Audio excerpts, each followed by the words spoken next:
세상에! 황당한 사건 그 첫 번째. 평화로운 어느 날 모두가 즐거워 보이는 수영장인데요. 갑자기 어디선가 들리는 비명소리. 일제히 사람들의 시선은 비명이 난 곳으로 집중합니다. 비명을 지른 소녀 주위에 보이는 갈색 무언가. 사람들은 모두 놀라지 않을 수가 없었습니다.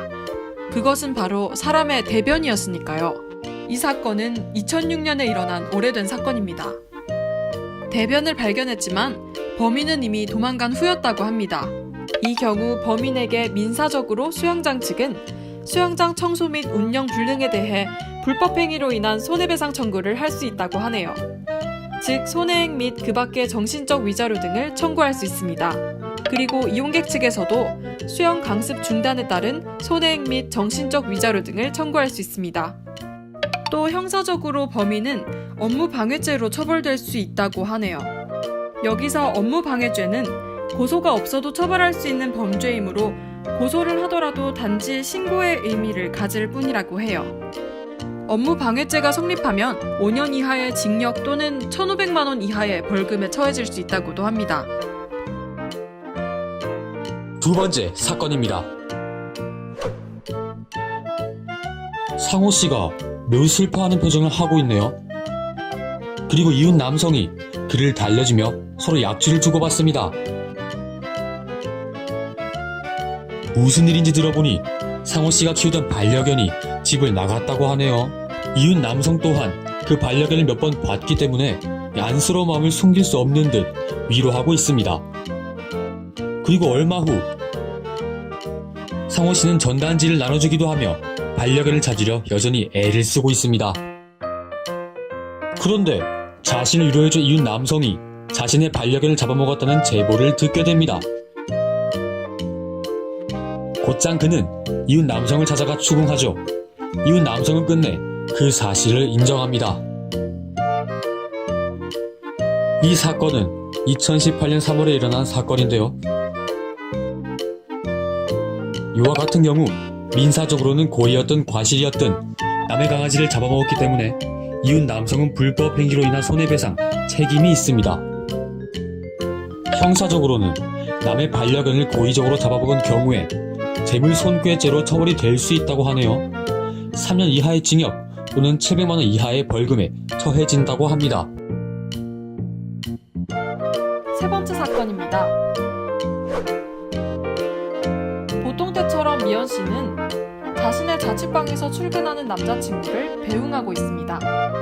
둘은 결혼할 사이라는데요. 여느 커플처럼 사랑이 넘쳐 보이네요. 남자친구를 보낸 후 미연 씨도 외출 준비를 하고 집을 나섭니다. 그런데 현관문에 이상한 쪽지 하나가 붙어있네요.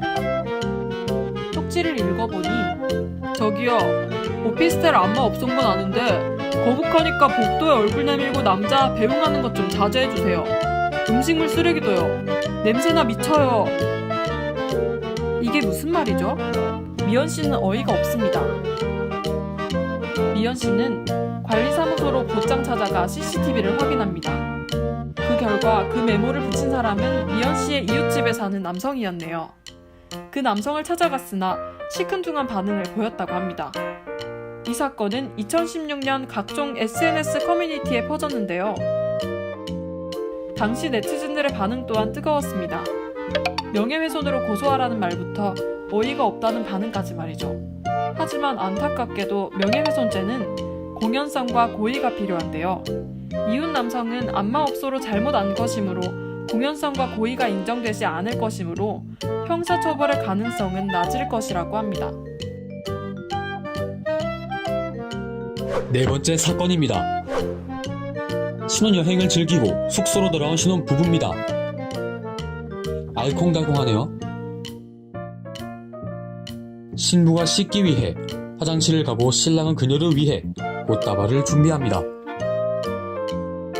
신부가 화장실에서 나온 후 그런데 어쩐지 신랑의 표정이 심상치 않네요.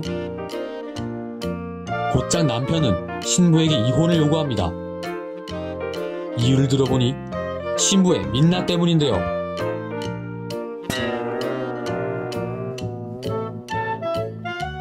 신부가 성형수술을 한 사실과 인조 속눈썹 등을 이용하여 짙은 화장을 한 사실을 모르고 결혼했다며 말이죠. 이 사건은 2016년 해외에서 일어난 사건입니다. 해외에서 이 남성은 재결합을 격하게 거부하며 이혼을 고집했다고 합니다. 그 결과 신랑의 이혼 소송에 충격을 받은 신부는 정신과 치료 중이라고 하네요. 과연 우리나라에서 이 경우 이혼 소송이 가능할까 알아봤더니 민낯의 정도 등이 문제될 것이므로 일반화하여 판단을 하기 어렵다고 합니다. 마지막 5번째 사건입니다. 한 외국인이 식당에서 고래고래 소리를 지르며 영어를 내뱉고 있습니다. 식당 종업원들은 알 수 없다는 표정을 지으며 난처해하죠. 그러던 중 갑자기 외국인 손님이 주방문을 부수고 들어가 주방에서 설거지를 하던 60대 할머니를 밀치며 폭행합니다. 무슨 이런 황당한 경우가 다 있나요? 알고 보니 이 외국인 손님은 화장실 열쇠를 달라고 요구한 것이고 의사소통이 되지 않자 폭행을 가했다고 하는데요. 더욱 황당한 것은 외국인은 이 식당의 손님조차 아니었다고 합니다. 이 사건은 2018년 4월 7일 JTBC에서 보도된 사건입니다. 이 같은 경우 형사적으로 외국인 여성은 재물손괴죄와 폭행죄로 처벌될 수 있는데요. 외국으로 출국한 경우에는 범죄인 인도 조약에 따라 그 외국의 범죄 인도를 받아 처벌이 가능하다고 합니다. 또 JTBC에서 보도된 내용에 따르면 단순 폭행의 경우라며 가해자가 출국을 하면 기소 중지가 되어 논란이라고 하는데요. 기소 중지란 피의자 또는 중요한 참고인의 해외 도피 등으로 수사를 진행하는 것이 불가능하거나 곤란한 경우에 수사를 중단하는 것입니다. 피의자나 참고인이 국내로 들어오면 수사를 다시 시작하게 된다고 합니다. 황당한 사건 5가지를 소개해봤는데요. 이 밖에도 황당한 사건은 넘쳐나겠죠. 또 법적으로 처벌받을 수 있는 사건도, 법적 처벌을 벗어나 황당하기만 한 사건도 많겠지요.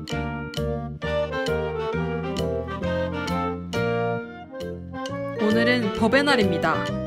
우리는 법이라는 테두리 안에서 살고 있죠. 법을 준수하면서 사는 것은 물론 그 외에 도덕적이고 인간적인 모습 또한 지키며 사는 세상이 되었으면 좋겠습니다.